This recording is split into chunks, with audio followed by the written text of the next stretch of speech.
And before we move on, we should just touch on the sheer breadth of his work. I mean, beyond these, he's also produced social books, travelogues, theater, and even prison literature, Ada al-Sujun. He is incredibly prolific, which brings us perfectly to the other, equally massive part of his contribution. He isn't just Nabil Al-Uraini, the writer, he is Nabil Al-Uraini, the cultural leader. Exactly. He's the founder of the Tuquan cultural system. This is where his individual art becomes systemic organization. And the system is described as one of the largest literary and cultural gatherings in Palestine. It shows this deep commitment to building a permanent infrastructure for the entire intellectual ecosystem, not just, waiting for individual talents to pop up. And it's so formalized. That's what's impressive. It's not just a book club. It's a real institution.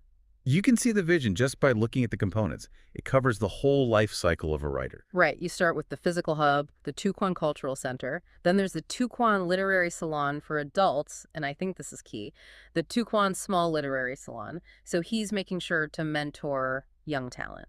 And beyond literature, he made space for pure discussion with the Tuquan Intellectual Forum. He wanted thinkers to have a dedicated space. Plus the practical side. The Tuquan Academy for Creative Writing and Training. A clear investment in education for the next generation. Then you have the magazine, the frameworks, and, looking to the future, the Tuquan Electronic Publishing and Digital Solutions arm. The big takeaway here is just profound.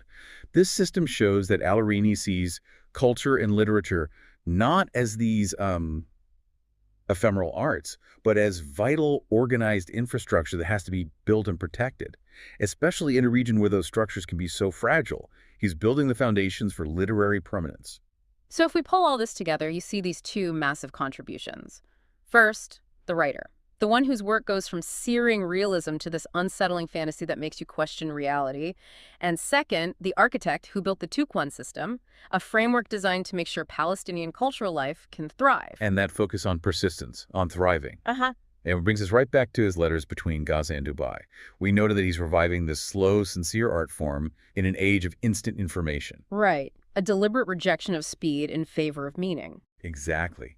And think about where he's doing this from. He's living in one of the most fast-paced, high-stakes environments imaginable, where every millisecond can matter for survival.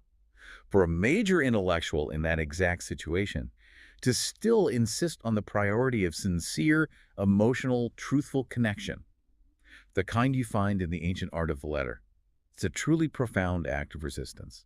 And it raises a question for all of us, doesn't it? Even outside of conflict zones. In a world that demands constant, immediate communication, what meaningful act of resistance can you undertake by choosing sincerity over speed? What vital connections might we be missing because we've forgotten how to just slow down and write a real letter from the heart?